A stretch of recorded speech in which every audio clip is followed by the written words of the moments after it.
Hello and welcome to the classroom. Today's letter of the day is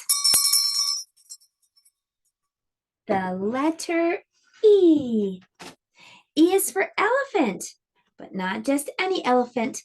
Elmer Elephant. Elmer is a patchwork elephant. Do you have an E in your name? If your name has letter E, stand up. If your name has letter E, stand up. If your name has letter E, if your name has letter E, if your name has letter E, stand up. Well, today E is for Elmer. As you can see, he's so colorful. I decorated my letter E colorful just like Elmer. I just used my markers and colored some squares all over uppercase E, and I just colored lowercase e too. So that's a way that you can decorate your letter E today. Make it look like Elmer Elephant. Now that we can recognize letter E, let's practice writing it. To write letter E, you're going to make a line that goes straight down, and then you're going to make a line that goes across the top, middle, and bottom. That's uppercase E. E is for easy. Just make 4 lines. One down, one across the top, one across the middle, and one across the bottom. 1, 2, 3, 4 lines. Down, across, across, across. Down, across, across, across. Well, that's uppercase E, but lowercase e looks nothing like it. Look at lowercase e. Let me show you how to write that. So it's easy too if you just think about it this way. Make a straight line. Can you do that? Just make a straight line. And then make this letter. What letter is that? C. So make a straight line and then just make letter C. And that becomes lowercase letter E. Let's practice. So first make a straight line and then curve around like letter C. Straight line and letter C. Out and around. Out and around. Out and around. So that's how you make lowercase letter E. I'm going to give you a sticker for your good handwriting. Thank you for listening and learning. And now it's time to talk about the sound that letter E makes. Letter E is a vowel. Will you help me sing the vowel song? A, E, I, O, U. A, E, I, O, U. A, E, I, O, U. These are the vowels.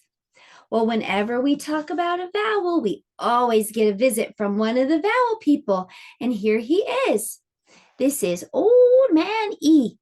And Old Man E can't hear very well. When you speak to him, he says, "Eh? What did you say, Sonny? Eh? Eh?" Can you put your hand on your ear and say, "Eh? Eh? Eh?" Well, if you look very carefully, you can see a letter E hiding in the picture. Where is it? It's his ear. His ear looks like the lowercase letter E. So I'm hoping when you see a letter E, it'll remind you of Old Man E's ear. And then you'll remember that E says what? Eh, eh, eh. Well, let's play a little game. I'm going to say some words. I want you to listen for eh in the middle. If you hear eh, then make an elephant's trunk. If you don't hear eh, don't make an elephant's trunk. Are you ready to play? The first word is pet. P-et, pet. Yes, I hear eh in the middle of pet. The next word is pen. P-en, pen, pen. Yes, I hear in pen, pen. The next word is pot, pot. No, I hear in the middle of pot. That's letter O. The next word is set, set, set. Yes, I hear set. The next word is hat, at, hat. No, I hear that's letter A. The next word is 10, like number 10. N, 10. Yes, I hear in 10. Very good. We listened for middle sounds today.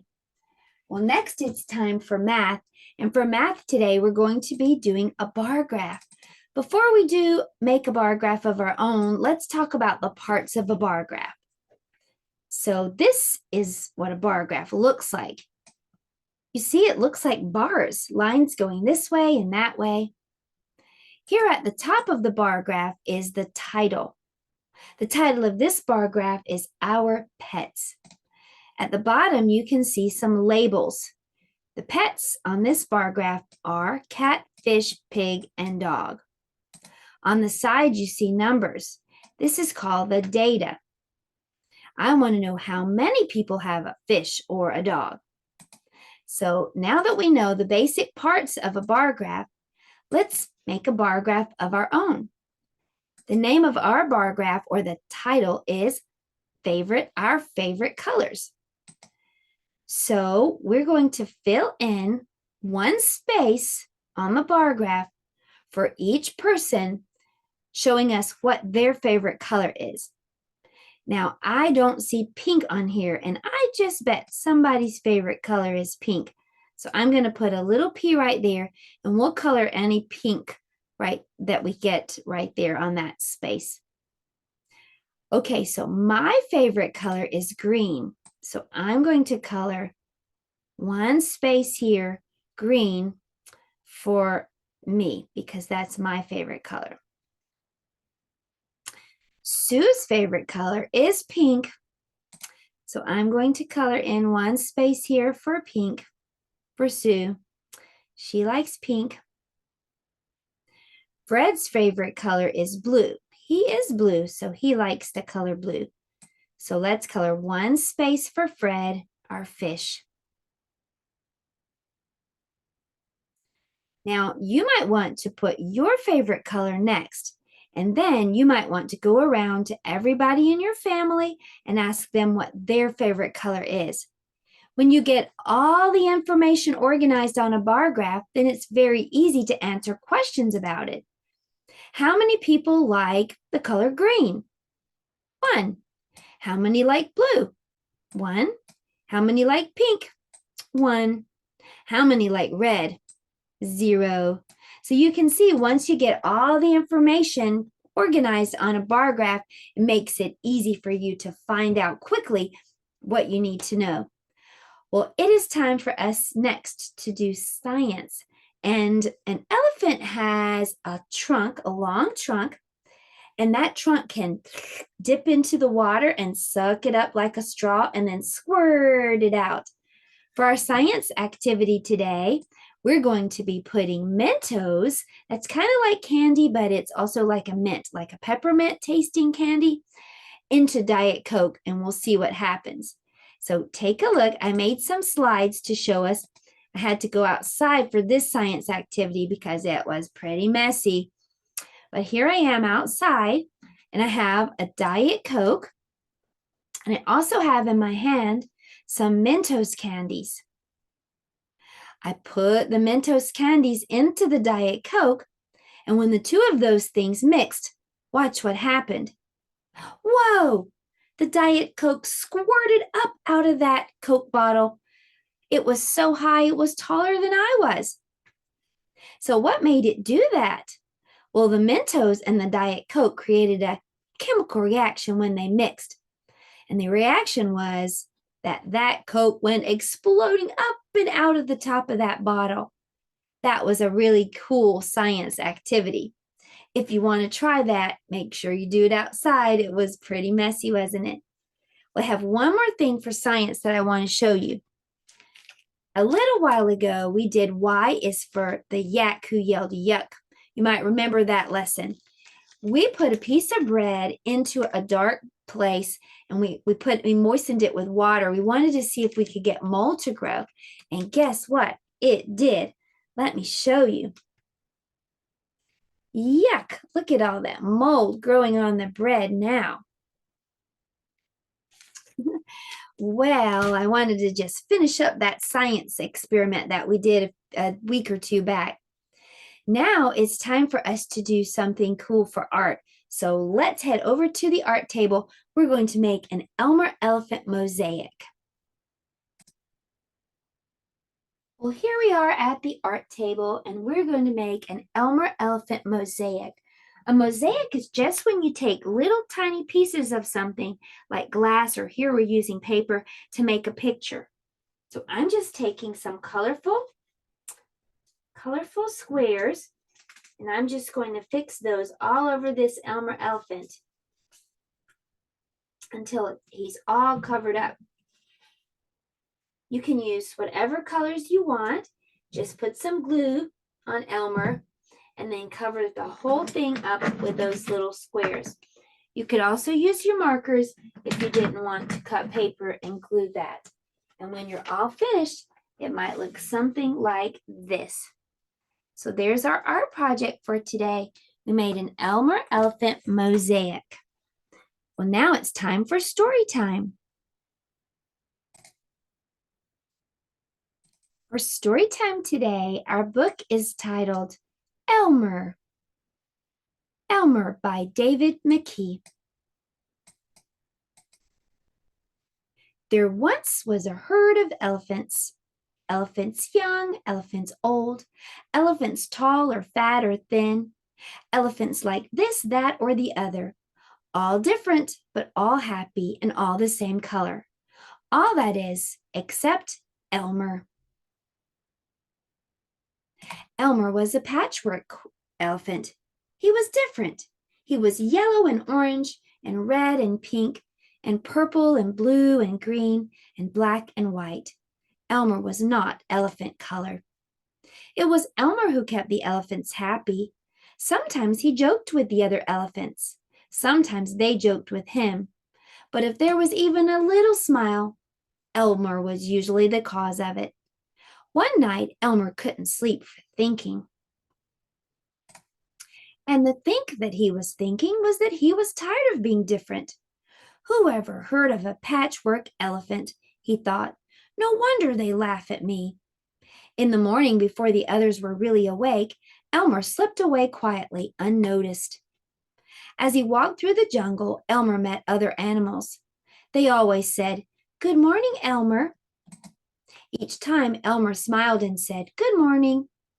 After a long walk, Elmer found what he was looking for, a large bush. A large bush covered with berries. A large bush covered with elephant-colored berries. Elmer caught hold of the bush and shook it so that the berries fell to the ground. Once the ground was covered in berries, Elmer lay down and rolled over and over, this way and that way and back again. Then he picked up bunches of berries and rubbed himself all over, covering himself with berry juice until there wasn't a sign of any yellow or orange or red or pink or purple or blue or green or black or white. When he had finished, Elmer looked like any other elephant. After that, Elmer set off back to the herd. On the way, he passed the other animals. This time, each one said, "Good morning, elephant." And each time Elmer smiled and said, "Good morning," pleased that he wasn't recognized. When Elmer rejoined the other elephants, they were all standing quietly.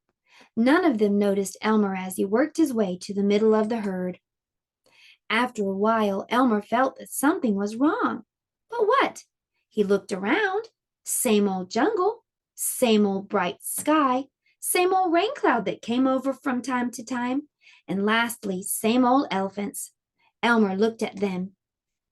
The elephants were standing absolutely still. Elmer had never seen them so serious before. The more he looked at the serious, silent, still standing elephants, the more he wanted to laugh. Finally, he could bear it no longer. He lifted his trunk and at the top of his voice shouted, "Boo!" The elephants jumped and fell all ways in surprise. "Oh my gosh and golly," they said, and then saw Elmer, helpless with laughter. "Elmer," they said, "it must be Elmer." Then the other elephants laughed too, as they had never laughed before. As they laughed, the rain cloud burst. When the rain fell on Elmer, his patchwork started to show again. The elephants still laughed as Elmer was washed back to normal. "Oh, Elmer," gasped an old elephant. "You've played some jokes before, but this one has the biggest laugh of all. It didn't take you long to show your true colors." "We must celebrate this day every year," said another. "This will be Elmer's Day.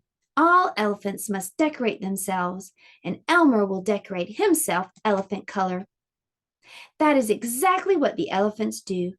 On one day a year, they decorate themselves and parade. On that day, if you happen to see an elephant, ordinary elephant color, you will know it must be Elmer. The end.